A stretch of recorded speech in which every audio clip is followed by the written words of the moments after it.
Boa noite, amados. Que a graça e a paz do nosso Senhor Jesus. Obrigado, meu irmão. Deus abençoe. Esteja com todos. Vocês estão alegres? Então eu vou falar sobre alegria. Hoje é um dia de comemoração e nada melhor do que orientar a nossa alegria pelos padrões das Escrituras. Nossa alegria não é fundamental.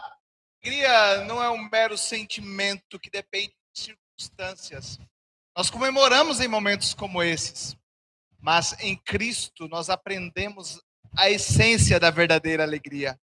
Abra sua Bíblia em Filipenses capítulo 3. Filipenses capítulo 3. Os cristãos têm uma alegria que o mundo não alcança. Os cristãos têm uma alegria que o mundo não consegue explicar. Os cristãos têm uma alegria que nem Satanás, com todas as suas hostes, consegue retirar dele. Hoje nós vamos olhar para as Escrituras e falar um pouco dessa alegria, se nós estamos falando em comemoração, é um tempo alegre, não é?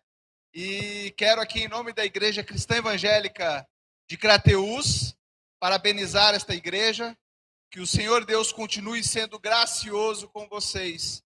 Que Ele continue dando força, ânimo para seguir na jornada do serviço ao Senhor. Essa cidade carece muito do Evangelho. Se o Senhor colocou esta igreja aqui, ela é um instrumento dEle para anunciar o Evangelho nessa cidade, para alcançar esse povo para Cristo Jesus. Filipenses capítulo 3, versos 1 a 3, diz assim: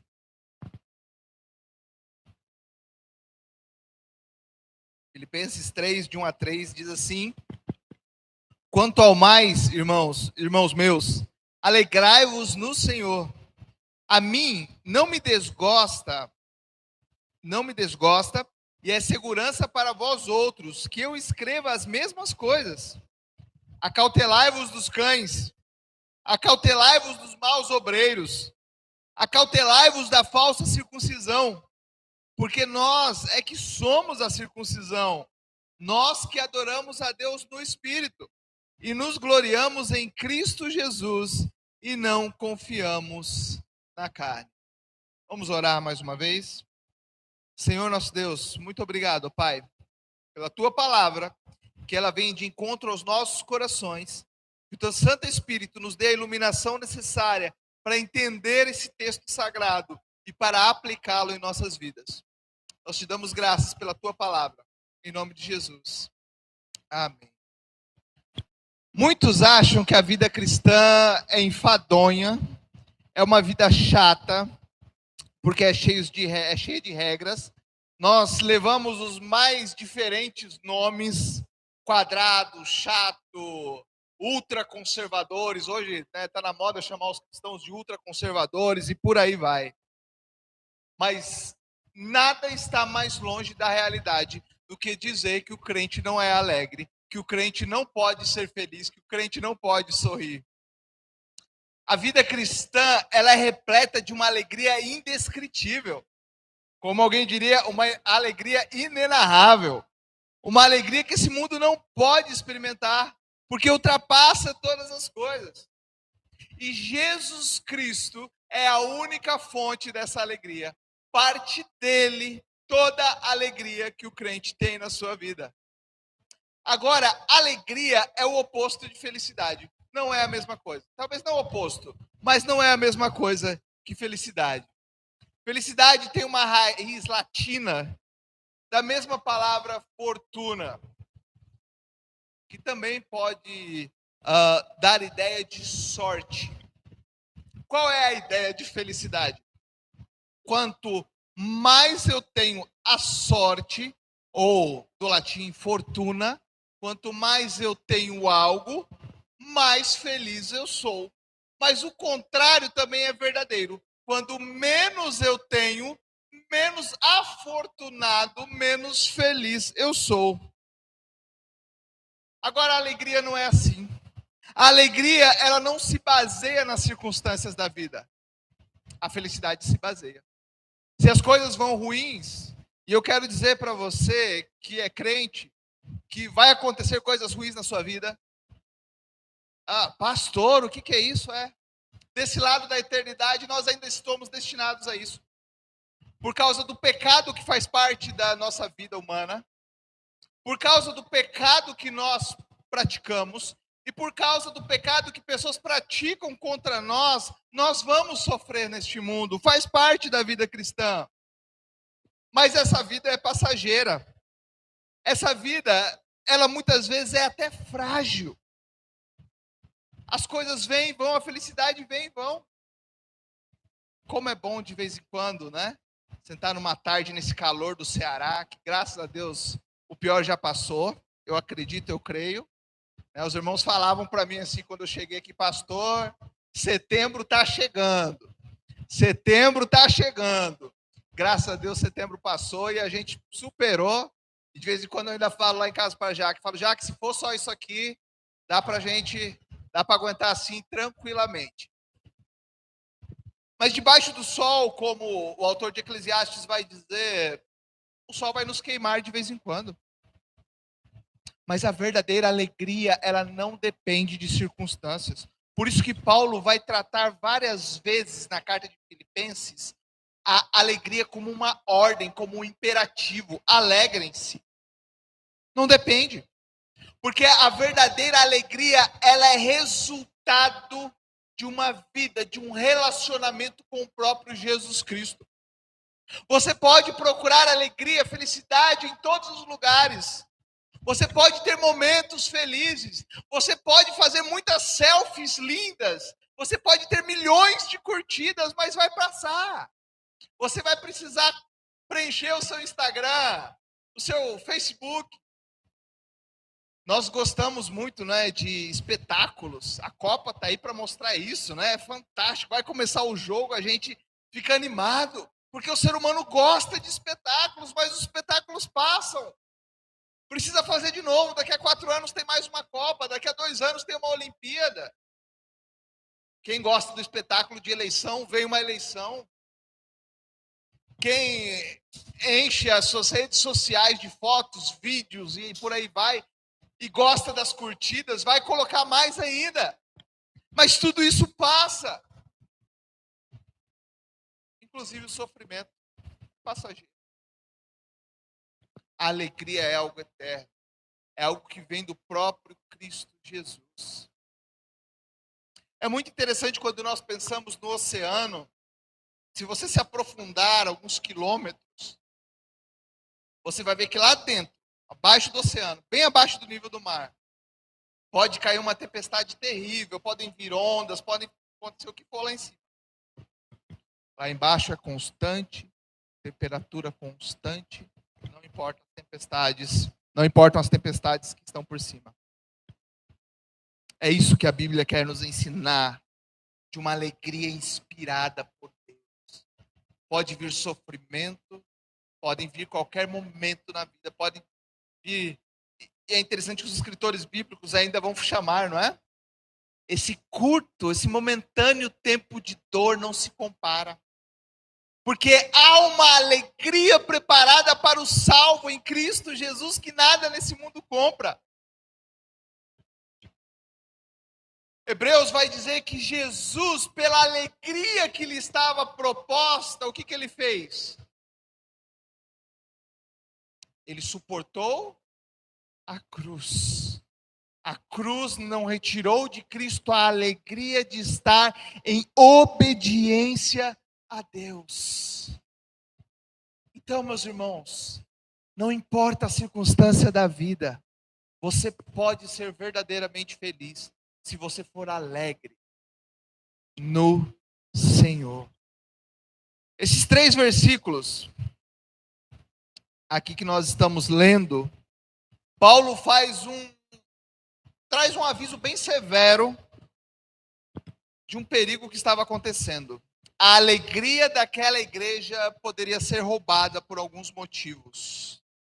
Pessoas estavam se infiltrando na igreja com falsas doutrinas, com falsos ensinos, pareciam crentes, tinham tudo de crente, se vestiam como crentes, mas Paulo os chama de cães. E esses homens com falsas doutrinas, com falsos ensinamentos, dividindo e rachando a igreja, estavam roubando a alegria da igreja de Filipos. E Paulo escreve este texto para alertar a igreja.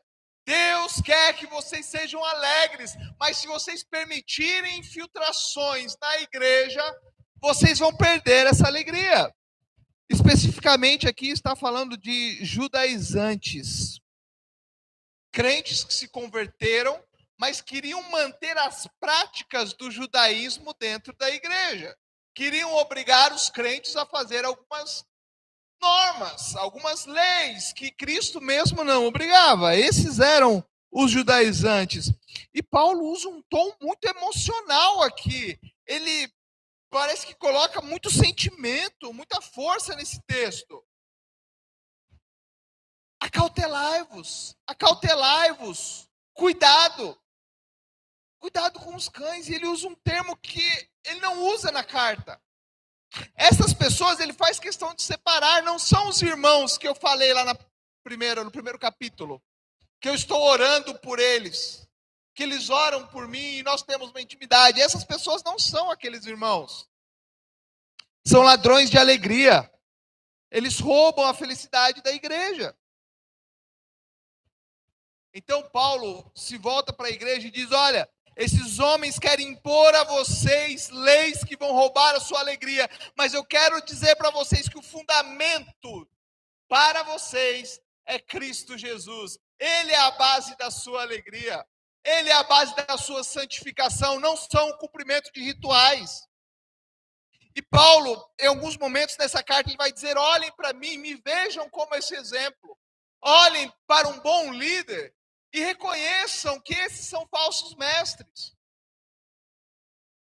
A preocupação de Paulo com os filipenses é que eles se beneficiem desse relacionamento com Cristo. E como que nós nos beneficiamos? Nos alegrando em Cristo Jesus, enfrentando as dificuldades. Se você acha que está difícil a sua vida, que é a dificuldade que você está passando, esses crentes aqui, possivelmente pouco depois, poderiam ser lançados às feras, poderiam ser mortos no Coliseu, perseguidos, torturados, fritos em óleo quente, cozidos em panelas de azeite, simplesmente por confessar Jesus Cristo como Senhor. Mas Paulo diz: alegrem-se, Cristo é a sua alegria. Não são os espetáculos deste mundo, não são os cumprimentos de leis, não são as curtidas do Instagram, não são as visualizações deste mundo. Paulo então vai dar 4 facetas. A primeira face dessa alegria é que essa alegria já foi Senhor. Isso é muito interessante nas cartas do apóstolo Paulo. Ele faz esse adendo, não é com alegria, Senhor. Então tem um fundamento. Não é apenas um sentimento passageiro, mas é o resultado de um relacionamento com Cristo Jesus, com o Senhor soberano. E esse relacionamento com Cristo Jesus supera as circunstâncias dessa vida. É fundamentado em coisas, em pessoas, em sentimentos, que tudo sem Deus temos um fundamento inabalável que é Cristo Jesus. Eu tenho fundamento vem do Senhor. Então, adianta você quer fundamentar a sua alegria do Senhor. O salmista disse em Salmo capítulo 4, verso 7: puseste alegria no meu coração. Salmo 16, 11 vai dizer: na tua presença, a plenitude da alegria. Em outro texto, Paulo também vai afirmar: o reino de Deus consiste em alegria do Espírito Santo. Então não vem de nós. Nós tentamos preencher, nós tentamos ocupar, nós tentamos colocar no nosso coração fontes de alegria. Mas se não for no Senhor, Não adianta. O sofrimento vem, o choro vem. E se nós não estivermos alicerçados no Senhor, fica mais difícil. Paulo está dizendo isso para os filipenses, porque é a alegria no Senhor que adoça a vida, quando a vida começa a querer se tornar amarga. Ele estava preparando crentes para a perseguição. A amargura vai vir. O próprio apóstolo Paulo seria decapitado. Mas o que estava adoçando a vida dele era a alegria no Senhor. E é assim a vida do crente. A vida do crente é algo meio agridoce. É uma mistura. A gente pode ter momentos amargos, mas a alegria do Senhor é o que adoça a nossa vida. Não pessoas. Você pode colocar, pode achar, quando eu tiver isso, quando eu tiver aquilo, eu serei feliz. Não. Você vai ser alegre, verdadeiramente feliz, quando você for aquilo que Deus quer que você seja. Não é quando você tiver algo. Não é quando você for algo. Mas é quando você estiver de acordo com a vontade de Deus para a sua vida. Por isso que Paulo diz, alegrem-se no Senhor. Quem se encontra com Jesus encontra alegria. Amanhã nós vamos começar uma série de exposições nos cantos da Natividade. As músicas registradas por Lucas, daqueles que se encontraram com Jesus antes de nascer e recém-nascido. E uma das primeiras músicas, a música de Maria, acontece ali quando Isabel, aquela idosa, já por volta de 6 meses, recebe Maria, recém-descoberta que estava grávida do Espírito Santo. E se os irmãos se lembram, quando Maria se encontra com Isabel, o que acontece com João Batista lá no ventre? Ele pula de alegria. Meus irmãos, um bebê 6 meses na barriga da mãe, ouviu a voz de Maria, sentiu a presença do Espírito Santo e ele se alegrou. Quem se encontra com Jesus desfruta dessa verdadeira alegria. Ainda que nossa vida seja agridoce. A do próprio Messias não foi, ele sofreu a cruz, ele suportou a cruz, mas pela alegria que lhe estava proposta, ele obedeceu. É no Senhor, o mundo não pode oferecer, somente o Evangelho pode te dar essa verdadeira alegria. A nossa alegria não é uma ausência de situações favoráveis. Não está favorável para mim. Nós não precisamos seguir a onda desse mundo, não é? Coisificar pessoas. A gente deveria usar coisas e amar pessoas. É o padrão bíblico. Mas nós coisificamos pessoas para que elas nos deem alegria. Nós cosificamos situações para alcançar aquela alegria, felicidade momentânea. Mas a nossa alegria concentra-se na pessoa de Jesus. Somente Ele pode oferecer uma alegria incondicional. Nossa alegria é cristocêntrica. A alegria da igreja não é o pastor, a alegria da igreja não é a família pastoral, não é o presbitério, não é o diaconato. A alegria da igreja é Jesus Cristo. Se não for Ele, nada mais fundamenta a alegria da sua igreja. Nenhuma gota de alegria pode ser espremida se não for daquele que se espremeu, que moeu, que verteu o seu sangue na cruz, pela alegria que lhe estava proposta. Jesus, Ele é a fonte da nossa alegria. Segunda face dessa alegria é que essa alegria, ela precisa ser protegida. Paulo vai dizer ainda no verso 1, para mim não é difícil escrever-vos as mesmas coisas. E isso vos dá segurança. Às vezes a gente quer reclamar, né? Se o pastor repete um sermão, repete um ponto do sermão que ele já pregou, a gente fica bravo. Paulo está falando, para mim não é difícil, eu vou repetir isso porque é segurança para vocês, é salvação para vocês. É uma garantia. Esse alerta que Paulo está trazendo é uma garantia para os filipenses contra ameaças que visavam roubar a alegria deles. Que alegria é essa? Com tanto peso que os filipenses poderiam carregar devido aos judaizantes, eles perderiam a alegria na oração, eles perderiam a alegria da comunhão, a alegria do serviço. É aqui que a gente acha essa alegria. Nós queremos buscar e propor alegria em outras formas. Mas o Senhor propôs os meios de alegria para nós. Você tem encontrado alegria na oração?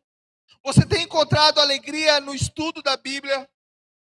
Você tem encontrado alegria no meditar, no se deleitar em Deus, na comunhão dos santos?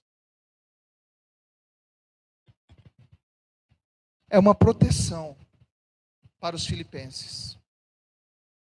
A nossa alegria precisa ser protegida com a palavra de Deus. As escrituras precisam permear todas as nossas ações, todas as nossas palavras, todos os nossos pensamentos e sentimentos. É isso que nos protege contra falsos líderes, contra maus mestres, contra maus sentimentos, contra maus pensamentos, contra o próprio Satanás. O inimigo das nossas almas anda como um leão, mas nós achamos que pela nossa força nós vencemos e nos esquecemos do alerta de Pedro, que Satanás anda como um leão procurando a quem possa tragar, e nós nos preocupamos se o nosso Instagram tá indo bem, se o pastor está me dando palavras que vão me alegrar, se o irmão vai reparar na minha vida, se eu estou cumprindo algum ritual. A falsa doutrina, os falsos ensinamentos afastam o crente de Cristo Jesus. Falsa doutrina sempre faz isso. Por isso que já é um conselho, se não me engano, de João Calvino. Eu já disse na nossa igreja e tem sido um lema no meu ministério. O pastor ele tem que ter duas vozes. Uma para chamar as ovelhas e uma outra para espantar lobos. É isso que nós fazemos como pastor. É isso que nós fazemos como igreja. Nós não brincamos com o mal. Nós não brincamos com o risco. Paulo vai alertar tantas vezes de pessoas que vão se infiltrar, de sentimentos que vão se infiltrar, de desejos que vão se infiltrar na igreja e fazer a gente perder a alegria em Cristo Jesus. Ensinos falsos podem até trazer algo momentâneo, mas vai roubar a nossa alegria. Ensinos errados trazem ideias erradas sobre Deus. E ensinos errados sobre Deus levam uma vida errada. E uma vida errada traz infelicidade. Por isso que Paulo está tentando proteger esta igreja. Por isso que Paulo está cercando esta igreja com palavra apostólica. Paulo tinha autoridade. Eu não tenho. Paulo poderia falar porque ele estava falando inspirado pelo Espírito Santo. Eu posso replicar numa pregação isso. Mas Paulo poderia falar, e hoje é isso que nós replicamos. É segurança. Nós precisamos nos cercar da palavra, preencher a nossa mente e verificar esses ladrões de alegria que entram pelas laterais, que entram pelos cantos sorrateiramente, dispostos a roubar a nossa alegria. E isto puxa o terceiro ponto, a terceira face da alegria.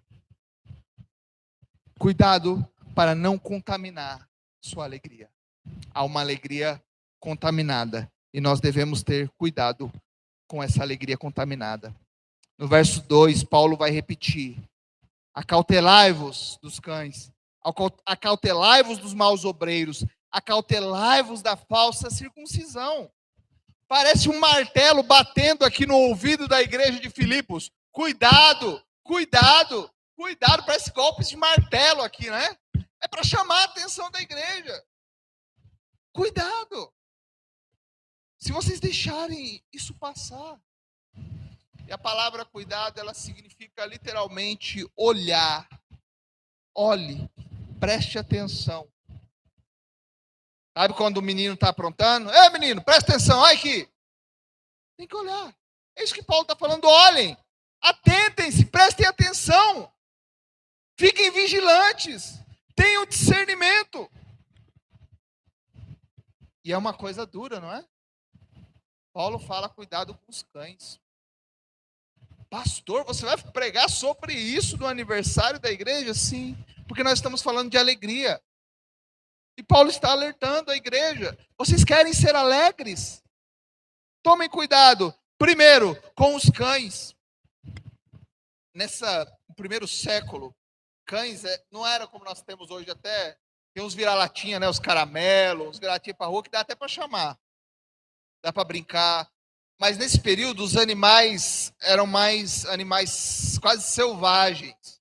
Eles viviam pela rua pegando lixo, carniça, predando outros animais. E Paulo diz que pessoas que se infiltram na igreja são como esses animais. Entram para predar, para fazer rapina. Paulo está falando dessas pessoas são cruéis. Cuidado com eles. Cuidado com o que você assiste na televisão. Pode parecer até bonitinho.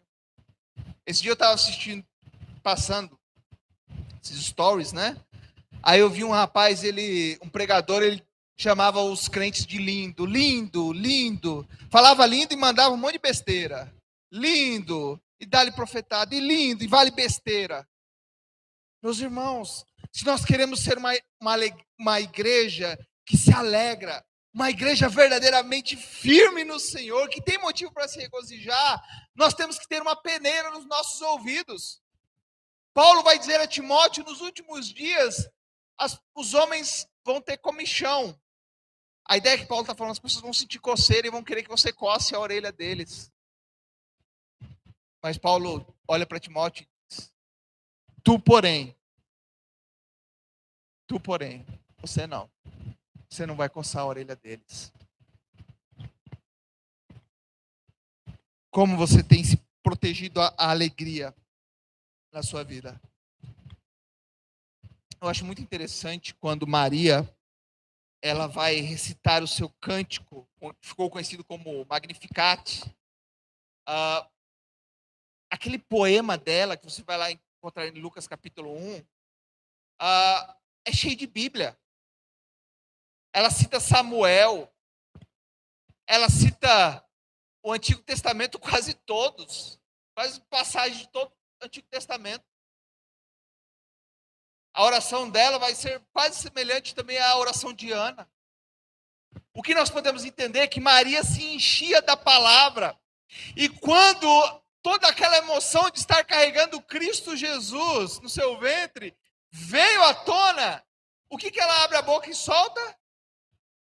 A Bíblia. A gente protege a nossa alegria contra os ladrões da alegria com a palavra de Deus. O que você tem enchido a sua mente? Será que você tem feito parte daquele grupo que sabe mais rápido o cântico do que um versículo? Às vezes quando a gente ouve, né? Você está lendo a Bíblia ou dando uma lição. Ei, pastor, tá igual aquele cântico, né? É igual aquela música, né? É igual, legal, a gente decora a música, mas a gente sabe um pouco de Bíblia. Se a época, eu falei semana passada na nossa igreja, se a época do cadete Zajato voltasse, que tinha que decorar versículo, né, irmão? A gente precisa disso, se nós quisermos proteger a nossa alegria. Paulo continua, cuidado com os maus obreiros. Os judaizantes se orgulhavam da sua justiça própria, mas Paulo diz, as obras deles são más. Eles querem agradar a Deus pelos seus esforços próprios, por práticas. Você quer encontrar alegria verdadeira? Você só encontra em Cristo Jesus quando você dobrar o seu ego, quando você humilhar o seu coração diante de Cristo Jesus. Céu não é lugar para orgulhoso. A igreja de Cristo não é lugar para orgulhoso. Porque aqui foi passada uma régua na cruz de Cristo. E nos nivelou muito baixo. Porque precisou o Filho de Deus morrer. Para que a gente fosse salvo. Então Paulo alerta a igreja, não é pelas suas obras. Cuidado com o que vocês têm ouvido. Cuidado com a falsa circuncisão. Circuncisão era o padrão do Antigo Testamento para representar na carne a aliança com Deus. Mas Paulo volta com uma circuncisão verdadeira. Ele diz, nós somos a circuncisão porque Cristo marcou não a nossa carne, mas o nosso coração. Não é algo externo. Ele cuida do nosso coração. Eu acho incrível. A gente estava expondo Marcos lá na igreja até agora dezembro. E uma das coisas que nós percebemos no livro de Marcos, nesse relato sobre Jesus, é que Jesus fez milagres. Mas continuamente as primeiras palavras de Jesus eram, seus pecados estão perdoados. Você foi salvo, vai para casa. A tua fé te salvou. Seus pecados estão perdoados. Vai, não peque mais. Porque o maior milagre que Deus faz é em nosso coração. É isso que Paulo está falando para a igreja. Igreja, você querer carregar algo que você não é. Você pode enganar o pastor, pode enganar até a sua família, pode enganar quem você quiser. Você pode dar as maiores desculpas que vão fazer você parecer um super espiritual. Mas se você não tem um relacionamento com Cristo Jesus, se Cristo Jesus não circuncidou o seu coração, não adianta, não vale. As tuas obras não vão te salvar. E Jesus é claro em dizer que sem Ele não há caminho. E Apocalipse nos aponta e diz, é inferno. O inferno é o resultado de uma vida que rejeita Cristo Jesus continuamente. Que coloca a salvação como nosso esforço. Que coloca todo esse peso em nós. Mas não é, Paulo está falando. Isso é peso, isso deixa a gente não alegre. Deixa a gente triste, amargurado, pesado.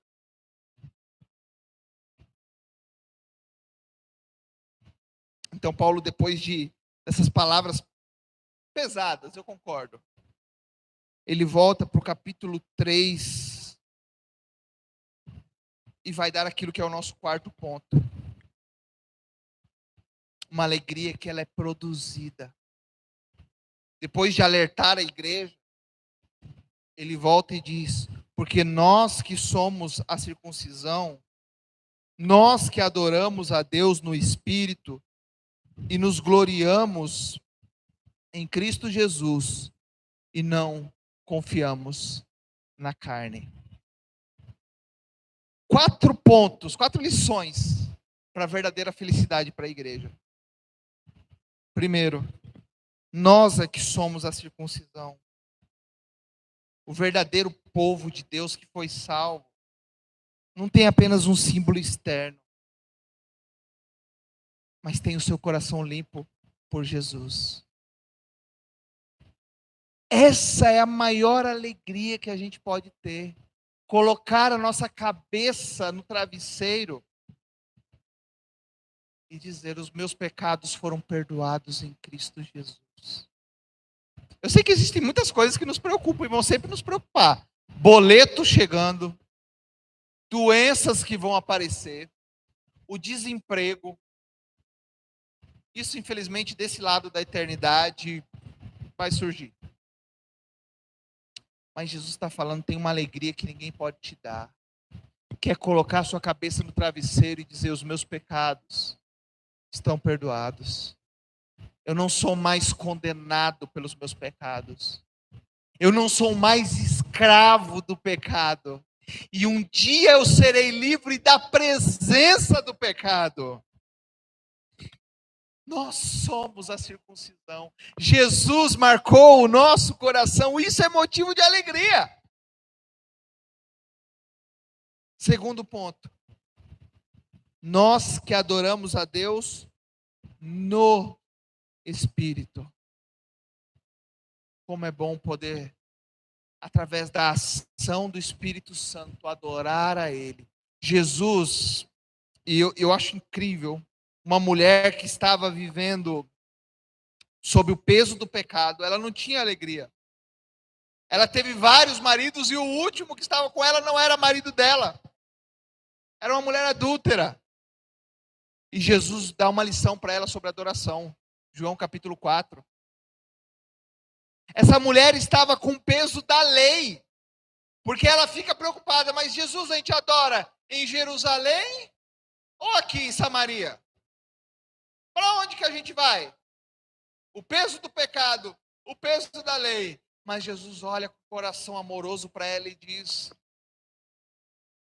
os verdadeiros adoradores adorarão o Pai. Não aqui, não lá, mas em espírito e em verdade. O véu se rasgou. Aqui em cima, eu sei que muitas vezes nós chamamos de altar, mas aqui não é altar. Aqui é púlpito. Aqui é púlpito. Porque o altar, a partir da vinda de Jesus Cristo, é a sua vida. Romanos capítulo 12, versos 1 e 2, vai dizer que nós precisamos oferecer a nossa vida como sacrifício vivo, santo, agradável, para que a gente possa conhecer qual seja a boa, agradável e perfeita vontade de Deus. O altar agora é o nosso coração. O véu se rasgou. Tem uma música uma vez, eu estava ouvindo e dizia: eu quero entrar além do véu, além do véu. Que véu? Eu fico imaginando, ouvindo algumas músicas brasileiras, e por aí vai, e dizem umas coisas, eu fico imaginando. É claro que Jesus não faz isso, mas como seria Jesus ouvindo nós como igreja cantando: eu vou entrar além do véu, e Jesus fala: que véu? O que eu rasguei? Nós temos acesso a Deus. Meus irmãos, nos momentos de dor, nos momentos de sofrimento, eu posso derramar o meu coração diante de Cristo Jesus. Eu posso vencer a ansiedade. Jesus diz: não andem ansiosos. Não andem é imperativo. Olhem para os pardais. Olhem para os lírios. E essa questão de olhar é muito interessante. Muitos vão dizer: olha, você vai encontrar a resposta dentro de você, para suas lutas, para suas... Jesus tira o olho da gente. Olhem para o alto, para as aves, e olha para frente. Tira. O que Jesus está falando ali? Olha para mim. Olha para mim, olha o que eu estou fazendo. Eu sustento animais, plantas, e eu não vou te sustentar. Muitas vezes a nossa ansiedade é sinal de incredulidade. Nós não cremos que Deus vai fazer algo, ou que Jesus vai cumprir as suas promessas. Então nós nos tornamos ansiosos, queremos fazer pelas nossas forças. E isso é um ladrão de alegria. Nós adoramos porque Deus fez tudo.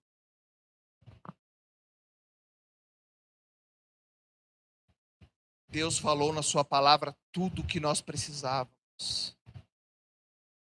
Deus fez em Cristo tudo que nós precisávamos. Por isso que Jesus olha para nós, olha para você, igreja, e diz: não andem ansiosos. E Pedro vai confirmar dizendo: lançando sobre ele toda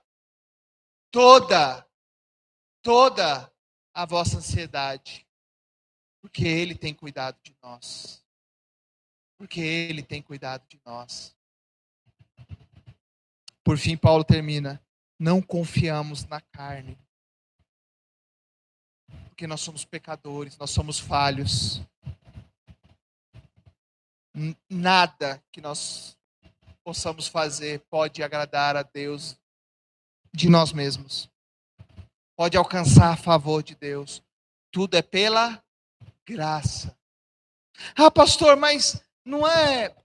Deus fez 99,99999% e eu tenho que fazer aquele pedacinho ali, eu tenho que fazer. Até a nossa resposta para Deus vai ser resultado de olhar para a graça dele, de olhar para as misericórdias dele, de olhar para a beleza do evangelho e dizer: eu não posso fazer mais nada. Senhor, eu preciso do Senhor, eu dependo do Senhor. E hoje nós cantamos tanto, e tantas músicas por aí dizem: eu vou fazer, eu vou acontecer, e eu vou. Aí o que acontece? Aí a gente descobre que a gente é como Pedro. A gente tem uma fé um pouco dificultosa. A gente afunda. Mas eu quero dizer para você, falta de fé não é você querer andar sobre as águas e você não conseguir. Isso não é falta de fé. Falta de fé é Jesus mandar você andar sobre as águas e você não andar. Falta de fé é você olhar para as Escrituras, olhar para as promessas de Cristo Jesus e você não confiar. Pastor, mas minha fé é pequena. Jesus mesmo vai dizer que uma fé do tamanho de um grão de mostarda pode mover uma montanha. Não por causa do tamanho da fé, mas por onde nós depositamos a nossa fé. Em quem está depositada a nossa fé? Em Jesus, o autor e consumador dela, ou em nós mesmos? Se nós depositarmos a nossa alegria, a nossa fé, a nossa esperança em qualquer coisa que não Cristo Jesus, realmente nós vamos afundar. Mas se Jesus nos orienta, se Jesus nos manda fazer algo, se Jesus nos promete algo, eu posso me deleitar. Quem se gloria em Cristo Jesus encontra um prazer inenarrável, indizível. Tem sua vida completa. Nós, como igreja, nós podemos ser verdadeiramente alegres. Podemos ser verdadeiramente felizes. Não porque nós precisamos ter algo. Não porque nós precisamos ser para que outros vejam. Nós somos alegres porque Cristo Jesus proporcionou tudo. E Ele tem cuidado de nós. E ainda em Filipenses, Paulo vai dizer, no capítulo 1,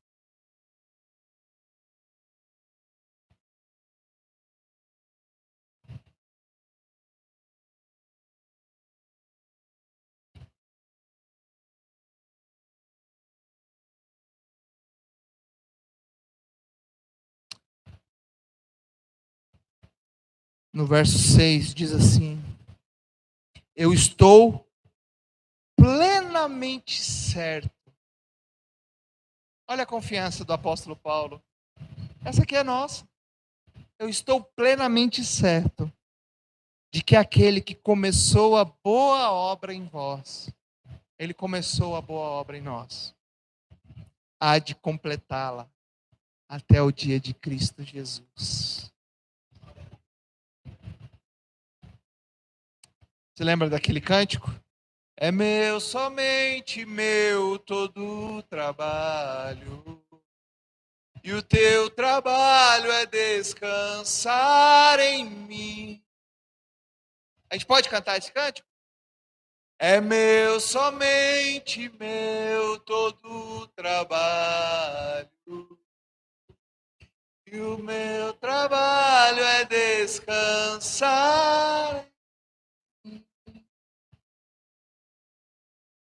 É como Deus falando, né?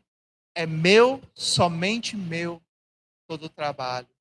E o teu trabalho é descansar em mim. Ainda que tempestades venham. Preguei semana passada na igreja. Pode parecer que a gente cantou, né? Foi cantado. Parece que Jesus está em silêncio, mas ele está no barco. Sabe por quê? Porque ele estava em obediência ao Pai. Por isso ele pode dormir. Jonas dormiu e ficou desesperado depois, porque ele estava dormindo em desobediência. O silêncio de Deus não quer dizer que nós devemos nos preocupar, mas que nós devemos continuar obedecendo. Ainda que venham tempos difíceis, eu posso me alegrar, porque aquele que começou a boa obra em minha vida, ele vai completá-la. Que a nossa alegria seja verdadeiramente Cristo Jesus. Que protejamos essa alegria, que sejamos defensores dessa alegria, e que possamos depositá-la em Cristo Jesus. Vamos orar mais uma vez. Pai, obrigado, porque vem do Senhor toda alegria. O Senhor é a fonte de toda alegria, segurança, de tudo que nós precisamos. Que possamos nos deleitar no Senhor. Ó Deus, nada nesse mundo compra a alegria que nos está proposta. Nada pode ser trocado pela alegria que só o Senhor pode dar. Que possamos descansar no Senhor, sabendo que o Senhor vai cumprir tudo o que o Senhor começou. A obra de Cristo vai ser concluída. Então, que possamos obedecer e continuar caminhando, servindo ao Senhor e te adorando em espírito e em verdade. Que nós te oramos em nome de Jesus. Amém.